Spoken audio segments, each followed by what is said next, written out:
पहलगाम में हुए आतंकी घटना को लेकर के पूरा विपक्ष आज एकजुट था और उन्होंने कैंडल मार्च निकाले। और इसी कैंडल मार्च में आज विपक्ष के सबसे बड़े मुख्यमंत्री अगर जो कह सकते हैं एक चेहरा है रेवंत रेड्डी, जो कि तेलंगाना से आते हैं। वहां की जनसंख्या 4 करोड़ है। उन्होंने ये कहा कि अब भारत पाकिस्तान के द्वारा किए गए आतंकी हमले को नहीं सहना चाहिए। मोदी जी, मैं आपसे नम्र निवेदन करता हूं कि पाकिस्तान के अब 2 टुकड़े करिए और जितने भी आतंकवादी हैं उन सभी को जन्नत का सैर कराइए।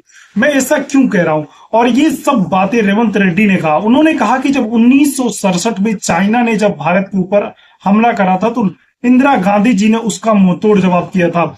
उसी प्रकार जब 1971 में पाकिस्तान ने जब हमला करा था तो पाकिस्तान के 2 टुकड़े किए थे इंदिरा गांधी जी। उस समय अटल बिहारी वाजपेयी जी ने यह कहा था कि ये जो देश की प्रधानमंत्री है ना, ये दुर्गा का रूप है। और दुर्गा का रूप देखना मतलब एक देश में कह सकते हैं कि एक देश ने ये देख लिया कि 2 टुकड़े कैसे होते हैं। और ये सिर्फ वही नहीं रुके, उन्होंने ये भी कहा कि मोदी जी अब आपका किसका इंतजार है? पूरा देश आपके साथ है, जितने भी पूरे विश्व के लोग हैं वो सभी आपके साथ हैं। तो आखिर किस चीज का इंतजार कर रहे हैं? आप उस चीज को क्यों नहीं अंजाम दे रहे हैं जिस चीज को हम लोग चाहते हैं? इस पर आप सभी का क्या कहना है जरूर से बताइएगा। मेरा भी यही मानना है कि अगर जो देश में आतंकवाद हुआ है, पहलगाम में इतनी बर्बरता पूर्वक 26 लोगों की जाने गई हैं, तो उस जान की कीमत अभी ऐसा नहीं है कि आप 1-2-4 आतंकवादी सर्च ऑपरेशन टिक्का चला करके पूरे जम्मू कश्मीर और कश्मीर के लोगों को ढूंढ करके जो भी वहां के आतंकवादी उन सभी को मारेंगे तो इससे काम चल जाएगा। इससे नहीं चलेगा, उसके जड़ तक पहुंचना पड़ेगा और उस जड़ को ही खत्म करना पड़ेगा। और इस चीज को पूरा देशवासी समझ चुका है। और मैं आप सभी से निवेदन करूंगा कि आप सभी लोग ट्विटर पे एक ट्रेंड चलाइए कि पाकिस्तान के 2 टुकड़े होने चाहिए।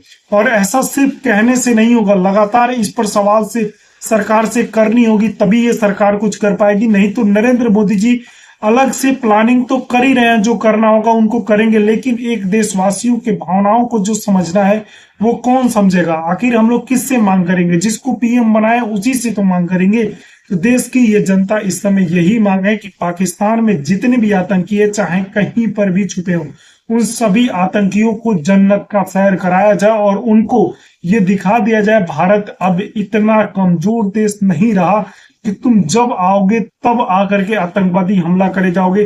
पिछले 5 साल में उठा करके देखेंगे तो हर साल 26, 27, 29, 30, 32, 35 कभी सेना के जवान मरते हैं, तो कभी आम नागरिक मरता है, कभी कोई कश्मीरी मरता है, तो कभी कोई टूरिस्ट मरता है, कभी कुछ कभी कुछ।